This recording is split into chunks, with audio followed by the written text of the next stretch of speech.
J'entends même parfois des personnes dire, vraiment, Claudel raconte des bêtises, c'est un bavard, il organise des conférences tout le temps, alors que les Chinois ne font pas de conférences, ils gagnent des milliards. Quand j'écoute ce genre de discours, si je dis idiot, ce serait un euphémisme. Parce que ces personnes ne savent pas que les Chinois qui sont en Afrique sont envoyés par l'État chinois.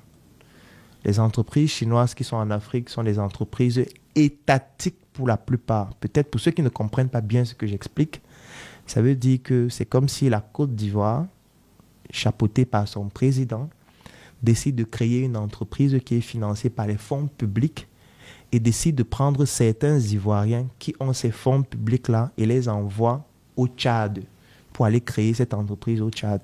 Ça devient donc une entreprise étatique ivoirienne au Tchad. Ça veut dire que même si leur entreprise là-bas n'est pas rentable, ils auront toujours l'argent qui vient de la Côte d'Ivoire pour financer ça. Alors que toi, ton business, tu finances avec ta maigre épargne de 2 millions. Et ce sera lui ton concurrent. Lui, pourquoi il va faire les conférences? C'est pas pour ça qu'il est venu au pays. Il est venu pour une mission. Il rend compte chaque soir, chaque mois, chaque trimestre, chaque année, il reçoit un financement pour faire son projet. Et ils sont ensemble, ils sont financés par une grosse communauté qui les soutienne. Pourquoi il va faire les conférences? Conférences pour que toi tu viennes et ils te partagent leur stratégie. Ils partagent leur stratégie entre eux. Ils n'ont plus besoin de ça. Ils ont déjà un réseau entre eux. Ils se partagent les contacts. Ils ne mangent que dans leur restaurant. Ils ne mangent que dans leur business. Ils n'achètent que leurs produits. Ils ne vivent que dans leur propre maison.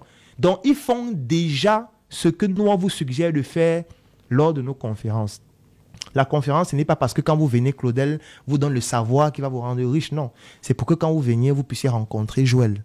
Et qu'avec Joël, vous puissiez vous changer de contact. Moi, j'ai rencontré Joël à la conférence hier. Ensuite, nous avons été au brunch ensemble. Aujourd'hui, nous sommes en train de faire un podcast ensemble. Qui sait, peut-être dans 6 mois, 1 an, on va travailler sur un projet ensemble. Peut-être dans 2 ans, on va collaborer sur une opportunité ensemble. Peut-être dans 10 ans, on va s'étendre en Occident ensemble pour faire quelque chose. Et ça découle de quoi? D'une conférence. Pourquoi le Chinois va faire ça? Il n'en a pas besoin. Pourquoi le Libanais va faire ça? Pour former les Africains qu'ils veulent détruire sur le game. Donc, à un moment donné, il faudrait que nous, on fasse du marketing de notre talent. Il faut qu'on puisse vulgariser notre excellence, notre connaissance. Et aujourd'hui, on a en Afrique des jeunes qui excellent dans le domaine de l'audiovisuel, mais qui parfois n'ont pas l'opportunité de magnifier leur talent. Ces jeunes font dans le graphisme. Ils peuvent nous faire des visuels de qualité pour magnifier notre art. Ces jeunes font dans la photographie. Ils peuvent nous permettre de présenter nos produits de la meilleure des manières. Quand tu passes sur Internet, tu tapes à checker. Quelles sont les images qui s'affichent? La plupart des fois, ça ne ressemble pas à grand-chose. Parce qu'il n'y a pas un entrepreneur ivoirien qui a décidé qu'il va digitaliser de manière excellente tous les plats ivoiriens. De telle sorte que quand tu regardes uniquement les images, tu as envie de manger ce plat. Quand tu tapes crêpes sur Google, qu'est-ce qui s'affiche? Ça te donne envie de manger les crêpes. Parce qu'il y a des gens qui ont pensé à ce que l'image des crêpes soit la meilleure possible.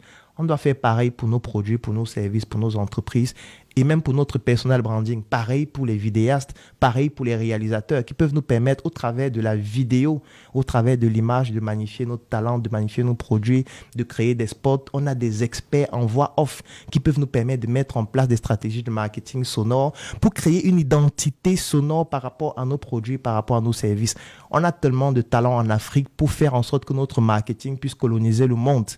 Moi, on ne l'utilise pas suffisamment parce qu'on attend le bouche à oreille qui nous détruit.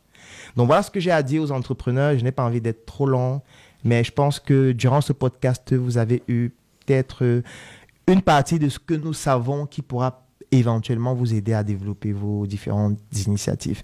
Merci Joël pour cette invitation. Wow. J'espère que ça a pu aider plusieurs. Merci à toi. Franchement, je t'écoute et puis je me dis, mais tu es sacrément béni, mon gars. Je te jure, je sais pas, c'est vraiment un talent, quoi. Parce que je te jure que, je sais pas pour eux, hein, peut-être que c'est parce que je suis déjà en admiration, mais quand on t'entend parler, on a envie que ça s'arrête jamais. Et je me dis qu'il faudrait que tu crées une station de radio. En fait, qui ne finit jamais, en fait. Donc, le gars, il met ça dans sa voiture, c'est du Claudel.